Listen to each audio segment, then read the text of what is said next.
everyone, I am Sarah, and today I'll be doing a redraw challenge on one of my old paintings from 2019 of Emilia from Redraw.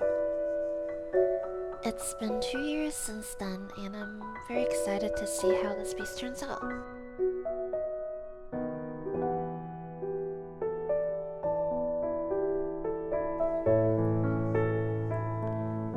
I am painting directly over the old piece, as you can see, just because it would be easier for me to visualize the pose of the character. But my old piece was lacking value, so I went ahead and brightened up the shadow.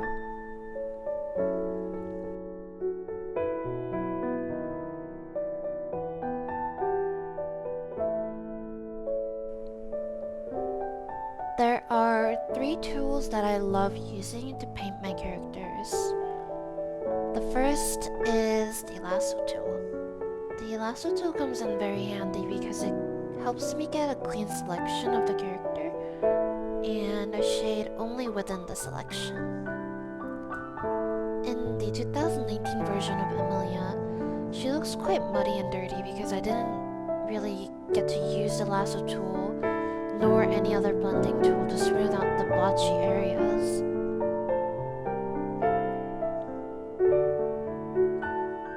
My second favorite tool is the Control T, or the Warp tool, because this tool is great for any body parts, as it allows you to reshape the selected areas in an organic manner, so it's great for character illustration. You can see me use it quite often in this video as well, with the face and the face features and the limbs.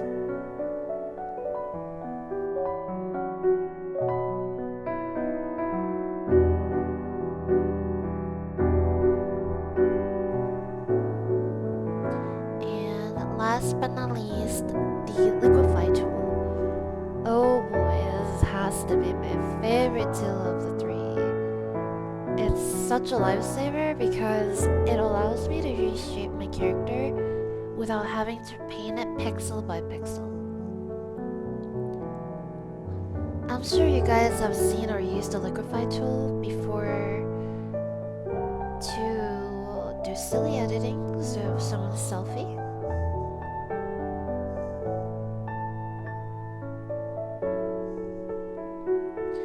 I love the aesthetics of semi-realistic illustrations. In many portraits, you can see that the skin has more than just one undertone. Oftentimes, the shadow has a bit of blue tint to them, and that is exactly what I'm doing in this piece. I add a bit of blue as a reflective highlight in the shadow to emphasize the volume. This helps the character look less flat and more three-dimensional.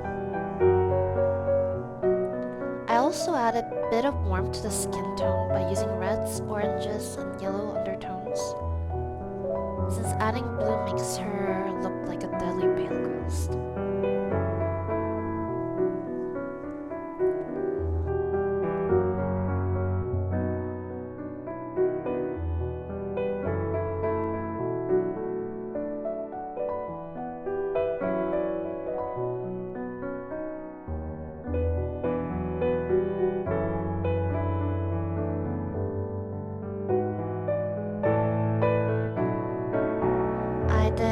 Some editing off camera here.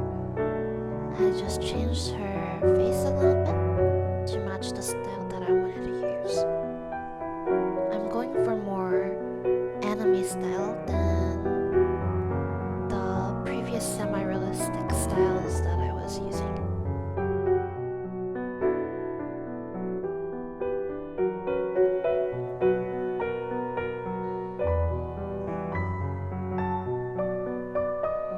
I'm using the lasso tool to make a selection, and I use the brightness and contrast tool to add the shadow.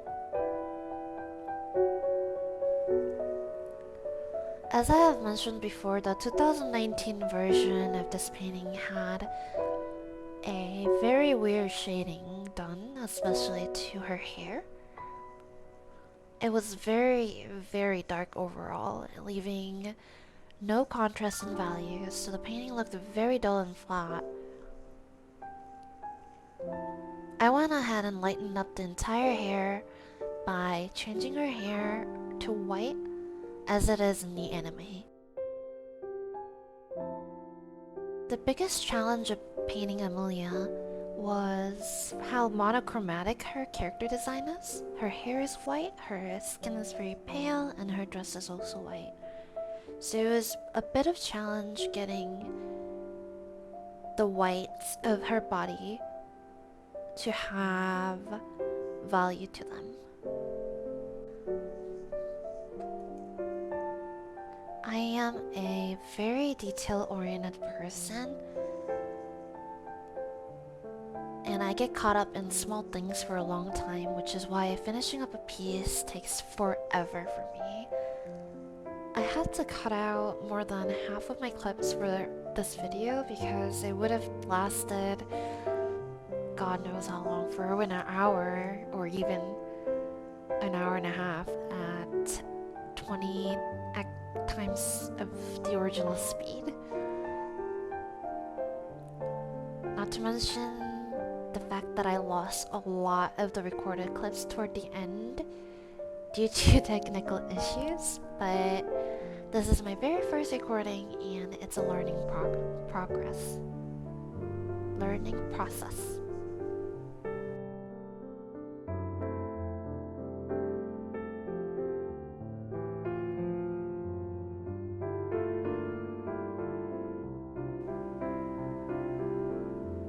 Oftentimes I will paint in something and then I decide that it doesn't look as good as how it was before, so I end up deleting it a lot.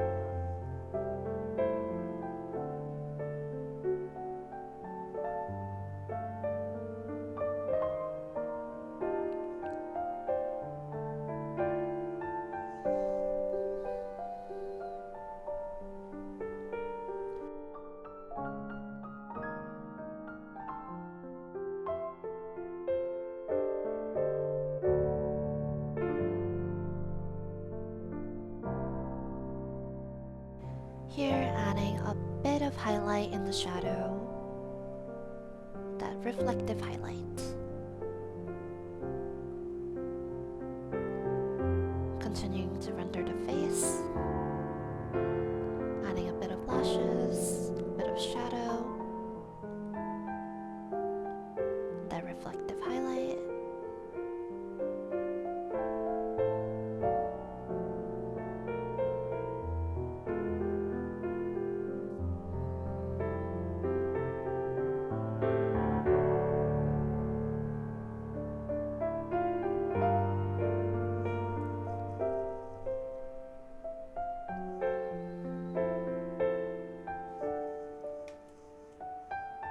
It's nearly December and the weather outside is getting very cold. I hope everyone is staying warm. And for the holiday season, I will be doing a Christmas piece of my Sakurajima from Bunny Girl Senpai. So please stay tuned for that. You can follow me at my Instagram or my Twitter at ChiselArt, same as my YouTube.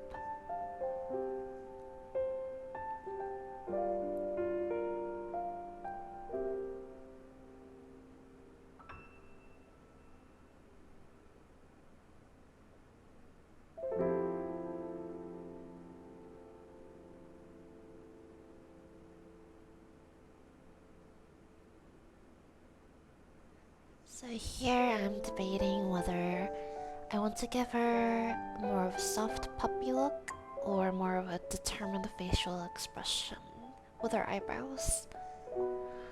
And I decided to go with the soft wounded puppy look.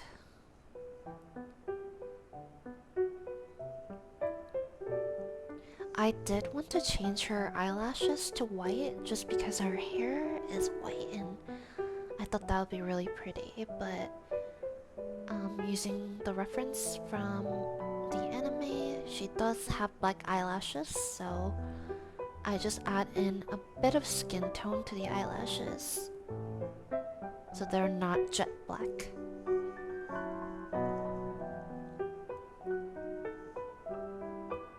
Using the warp tool and the liquify tool a lot for the facial features. And again, using the brightness and contrast tool to edit the value, except this time I added highlights to her face.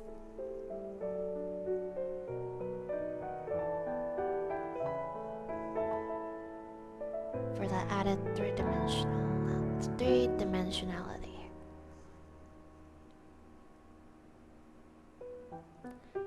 And I am blending out the brush strokes for the airbrushed finish.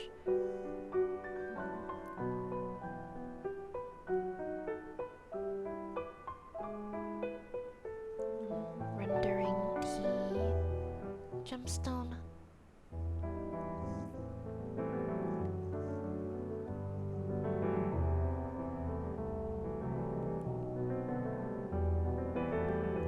Unfortunately, the clip of me working on Pup was lost due to the technical difficulty I was having. This is why you just have to keep remembering to click the save button, you guys.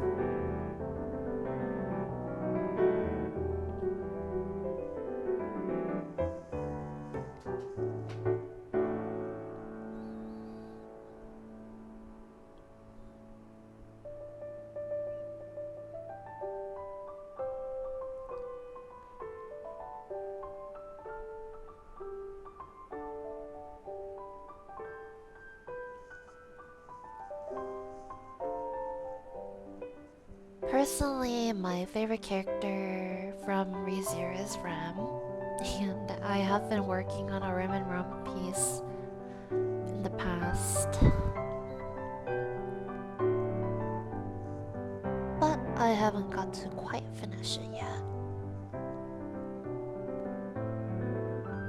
So stay tuned for that as well on my Instagram. I'm debating whether I should leave the background as it is or if the piece would look better without the watercolor splash art. Later on, I do a bit of editing off camera for the final render on the background.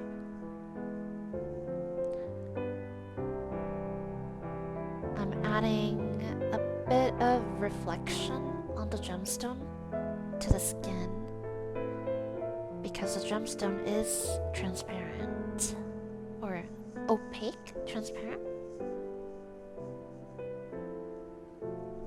You guys, I get so lazy with backgrounds, and that's why I am still very bad at it. Like, the hardest thing to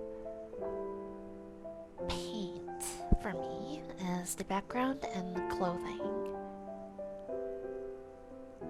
But since this piece doesn't really have a background that requires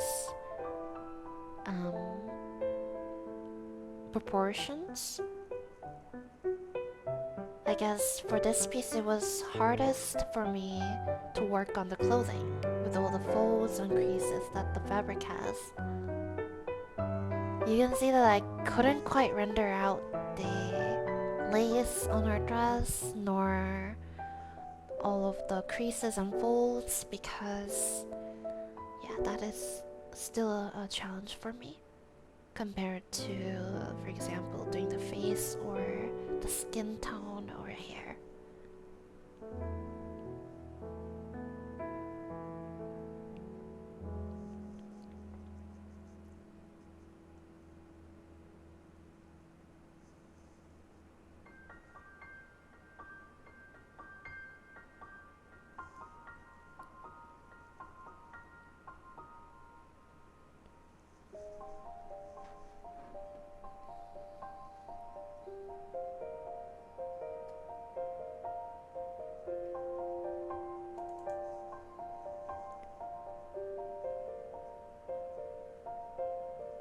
I am somewhat more satisfied though in this particular piece compared to my other ones in terms of the rendering on the clothing.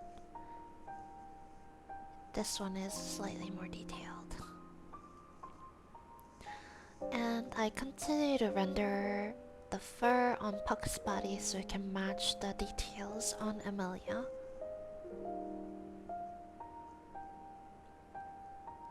Using the warp tool to reshape his leg because it was looking a bit out of place.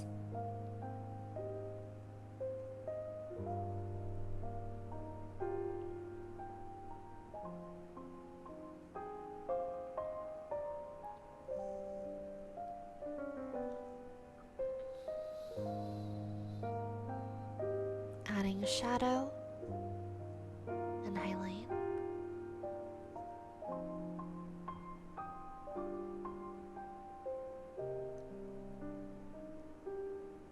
Oftentimes I will just continue to edit the same part for more than 30 minutes, so that's why you see a lot of jump skips.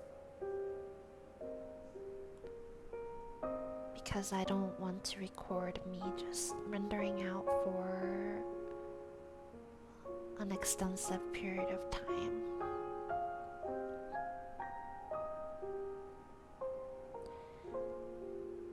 I mostly just use the soft round or the hard round brush, which is the default brush that the Photoshop comes with for rendering. But sometimes I will use special brushes, especially for like hair or fur. I want to use brush strokes so that the piece can be textured. It is quite hard to do textured look with just a soft round brush.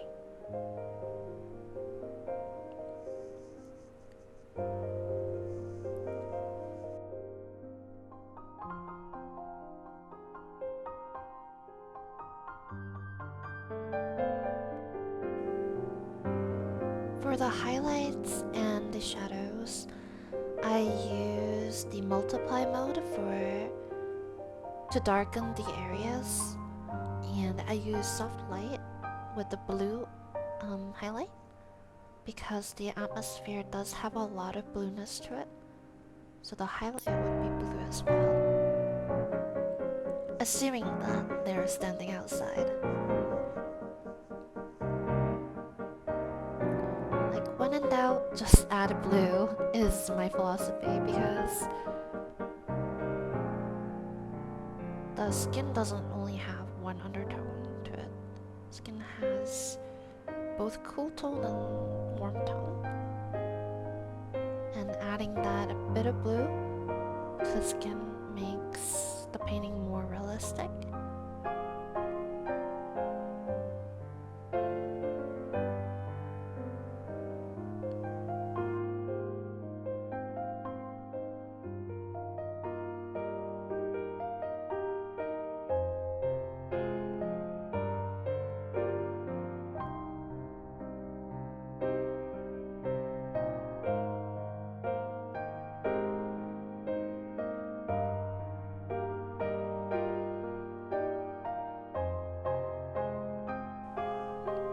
Using the brightness and contrast tool and the curve tool to edit the value of Puck. One of the benefits of repainting your older pieces is that you can see the level of growth in your skills, and it was very fun doing this repaint challenge to see how much I have progressed within the past 2 years.